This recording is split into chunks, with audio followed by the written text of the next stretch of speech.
Hi there, I'm Alison from Old English Creations. In this video I'm going to show you how to make a journal cover that will fit most A5 moleskins or Luchterm journals. This is quite an easy project. It's granny squares mainly, so this journal cover is made to fit any of the Luchterm books. It's pretty straightforward, you just hook it all in. I have some other patterns that I did it in as well. I've got this kind of colour. Let me show you that.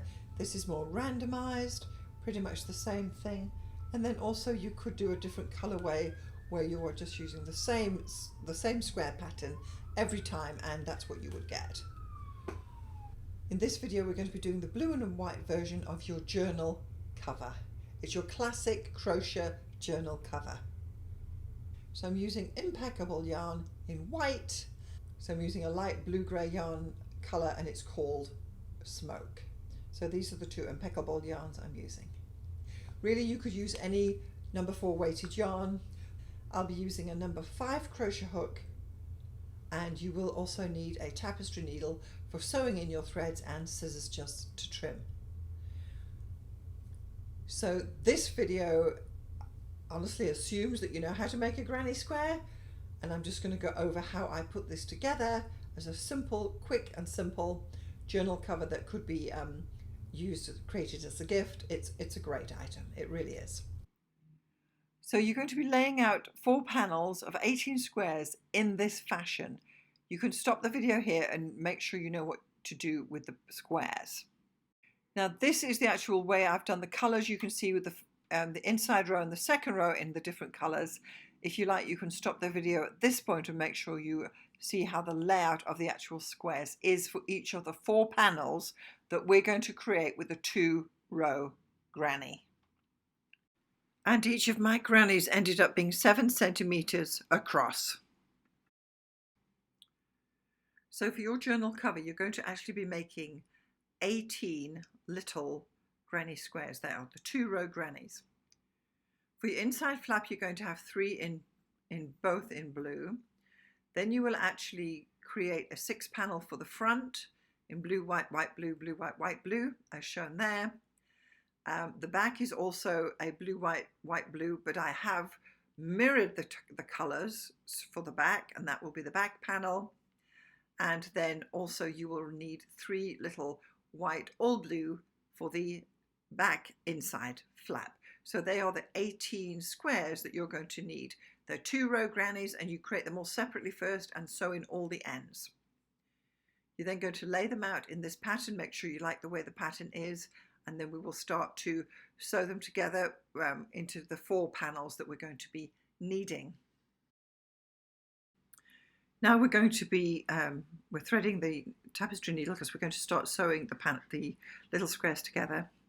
I'm just snipping it off there. So you really want about 12 inches each time you're doing a sewing or sewing the things together. So we're going to start off by sewing together the actual inside front panel, and that will be the 3 blue squares. And we're sewing right side facing, and then we're doing outside loops only. So you're going to be inserting your sewing needle into the outside of the far granny and then the outside of the closer granny. I go back 1 stitch from the actual corner. Make sure you've got the whole thing lined up beautifully, and then just pull through and then go into the corner stitch. I've got 2 stitches on all of my corners, so I can make sharp corners on these grannies. So then you would just pull that through there, and then we're going to go back all the way along on that one, doing that 1 seam, sewing the 2 together. So you are inserting your sewing needle on the outside of the back one and then the outside of the front one. And these are, as I said, right side facing, so we are not hooking both of the loops on when we're sewing these together. That gives a little bit of a detail when you open it up. You can see there's that edge ridge from the first loop still available, still showing. So we just go all the way through outside, outside, take it slowly, no rush, and you go through there and sew your 2 sides together. So you're going to catch stitch for stitch all the way along the top, and then at the end you want to get that first loop in the corner. Each corner has 2 loops, 2 chain, and you're going to get the 2 outside loops there, that's where your needle's going. We're going to catch those. I then go back, I then go back for a stitch or two.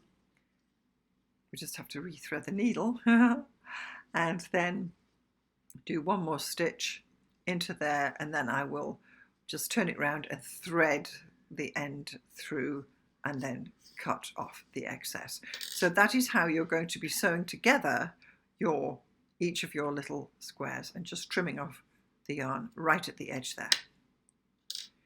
Now you'll see when we open it up that you actually have that inside loop as a ridge, just showing. It adds a bit of texture to the actual granny, and we're going to sew all of the inside front panel up that way, and in fact all of the squares all together will be sewn up in the same way, so you do have that edge of texture on each of the panels.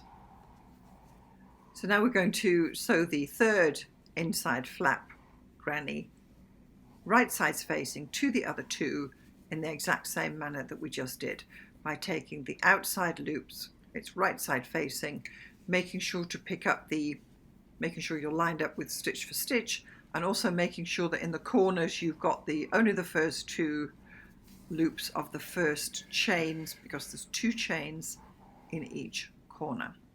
So I'm just going to be sewing up that third square onto the two for the inside front flap. And really this is a very easy journal cover to make. Most journals that this will fit is A5. As I say, I do like the Moleskin, I like the look of them.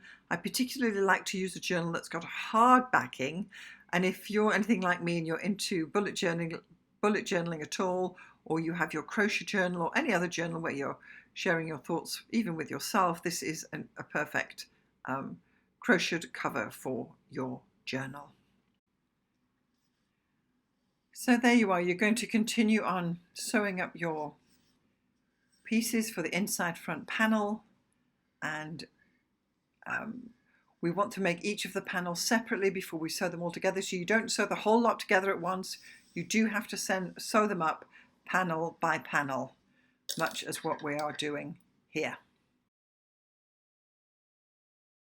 Then you'll see that when we open it up that we do have that texture that I was talking about on the front of the thing. So there's your inside front panel sewed up, and we'll move on to all the other panels by sewing them in the same fashion. I'll catch up with you in a moment. So now you have your 4 panels sewn up. You've got your inside front panel, your front panel, then you have your back panel, and then as well you have your inside back panel. These are the 4 panels sewn up separately, and we're going to construct the whole journal cover right now. Now on both your front flap and your back flap, you need to do a row of single crochet all the way along, and that will be the edge that is actually visible. This will be the edge that you can tuck things into. So you go down just one side and then cut and come away, and then you're also going to go down the outside of the back panel as well. So here we are now, all the threads are sewn in, so we've got it all neatly and it's ready to put together, and the next thing we're going to do is work on the spine. So picking up the front panel and starting at the top, you're going to do a row of single crochet all the way down to the end, and then we're going to turn. You'll do 2 more rows of single crochet, so you've got 3 in all, and then on the 4th row you're actually going to pick up the outer loop on the back and join the 2 together as you go along. So you can see there we actually have the 2 joined together through that final 4th row on the spine. So when you open it up to the right side, you can quite clearly see that's your spine there for the actual journal. Now of course if you have a fatter journal you could actually add another row in there, but 4 including the joining row is usually quite enough.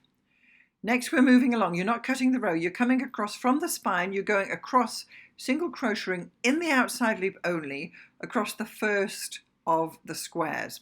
We're getting to the very end of that first square to the joining loop. Then you need to take your back panel and actually bring it in, and you're going to attach it through there as well.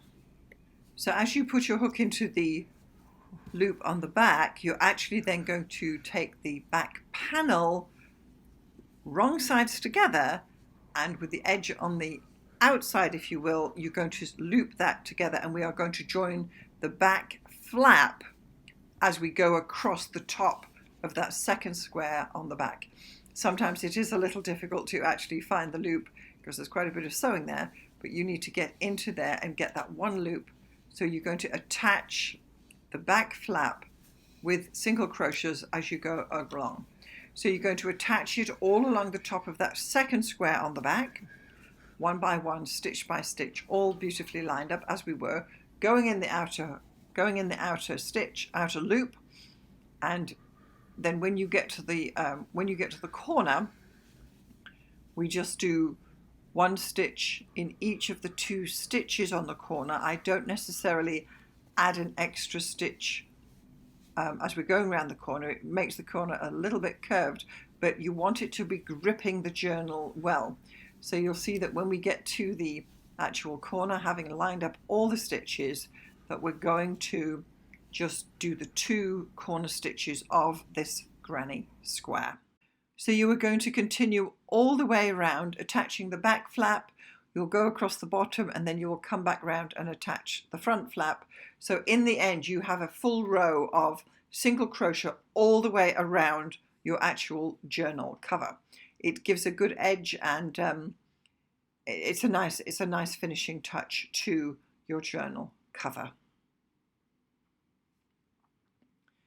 If we take a closer look there, you can see that the joining ridge down the spine is showing, but that's fine. It's going to stretch out as we join the whole thing together. Now, as I bring in my Look at Home journal, you can see that I'm just going to tuck it into the flaps, both at the front and at the back. It is a little snug, but that's really what you want, because it will, of course, give. It is crocheted material. And then you just tuck the back flap in there as well. As I say, it is a little snug, but you need to ease that in there and make sure that it's sitting beautifully. And then when you close the journal, you can just pull it straight there at the bottom and at the top.